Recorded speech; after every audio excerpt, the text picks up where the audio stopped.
মেয়েরা বাবার জন্য যেই পাগল, হাজারো সন্তান বাবার জন্য ওই পাগল না, ওই মায়া অন্তরে রাখে না। যার কন্যা আছে সে ছাড়া বুঝানো যাবে না। মেয়েরা বাবার জন্য যে কত আশিক। বাবা যদি একটু অসুস্থ হয়ে যায় ছেলেরা বিরক্ত হয়, এত অসুস্থ হসপিটালে কে নিবে, কিন্তু মেয়ে যখন শুনে খানা বন্ধ করে দেয়, পাগলের মতো দৌড়ায়। বাবার অসুস্থ খবর পাইয়া বলে আমি আর ঘরে থাকবো না। বাবায় কই, বলে হসপিটালে, কয় দৌড়াও। ওই মেয়েটা বাবার কাছে যায়, বাবা এত কষ্ট পাইও না, কাঁদিও না। একটা মেয়ে বাবার জন্য এতটাই ফেদা, এতটাই মায়া মোহাব্বত নিয়ে চলে। একটা মেয়ে চায় তার কলিজাটা কাইটা বাবার জন্য দিয়ে দিবে। ওই মেয়ে পাইয়া যারা খুশি না, তোমাদের কপাল বড় খারাপ। নবী বলেন একটা কন্যা পাইছো, একটা জান্নাতের মালিক হয়ে গেছো। দুইটা কন্যা পেয়েছো, দুইটা জান্নাতের মালিক হয়ে গেছো। আমার মায়ার নবী ওই চরিত্রহীন মানুষগুলোর জমিনে আইসা আমার নবী তাদের আলিঙ্গন করলেন, বুকে লাগাইলেন। তোমার আমার মতো সি কইয়া বেনামাজিরে তারায়া দেন নাই।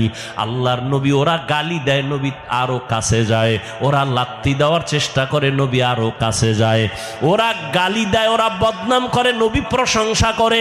ওরা জবান বন্ধ রাখে, বেজার হয়, নবী বারবার হাসি দেয়, আসো। নবী এমন ভাবে তাদের মোহব্বতের বন্ধনে আবদ্ধ করলেন। মাত্র 13 বছরের ব্যবধানে মক্কার মানুষগুলো এত দামি হয়ে গেল। নবী একটা বেতের বাড়িও দেন নাই, একটা গালিও দেন নাই। নবী চোখ গরম করে কারো দিকে তাকান নাই। নবী গালি শুনছেন কিন্তু জবাব দেন নাই। মাত্র 13 বছরের ব্যবধানে এই মক্কার চরিত্রহীন মানুষগুলো এত দামি হয়ে গেল। আল্লাহ জিব্রাইল আমিন রে পাঠায় বলে, যাও লিস্টি দিয়া দিলাম, লিস্টির মধ্যে নাম আছে। নবীকে বলো ঘোষণা দিয়া দেয়, এই লিস্টিতে যাদের নাম আছে সবাই বিনা হিসাবে জান্নাতি। রহমতের নবী অল্প টাইমের ভিতরে মক্কার মানুষগুলোকে জান্নাতি মানুষে পরিণত করে ফেললেন। সুন্দর আখলাক আর ব্যবহার। একদিকে নবী দাওয়াত দেন, অন্যদিকে নবী আল্লাহর কাছে সারা রাত দোয়া করেন, আল্লাহ ওই মানুষটা বুঝে না, হেদায়েতের দরজা খুলে দাও, ওই মানুষগুলোকে দিনের পথে আনো। তায়েফের ময়দানে আমার নবীর আদর্শের দিকে তাকাও। তায়েফের ময়দানে ওই কাফের ওরা সবাই নবীজিরে দেখে ছোট ছোট বাচ্চাগুলোরে লেলিয়ে দিল, বলে পাথর মেরে মক্কার এই পাগলটারে তাড়ায়া দাও। মায়ার নবীরে যখন পাথর মারে, বৃষ্টির মতো রক্তগুলো পড়ে পড়ে নবীজির জুতা মুবারক আটকায় গেছে।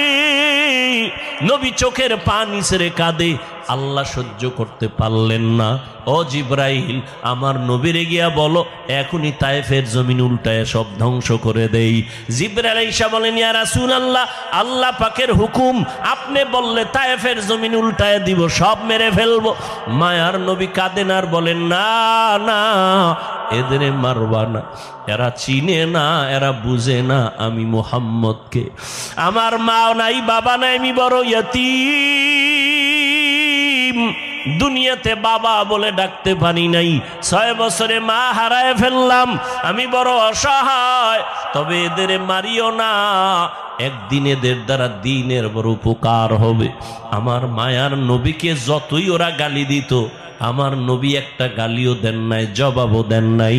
নবীর আদর্শ দিয়া মক্কার জমিনটাকে জান্নাতি মানুষ বানায় দিলেন সব।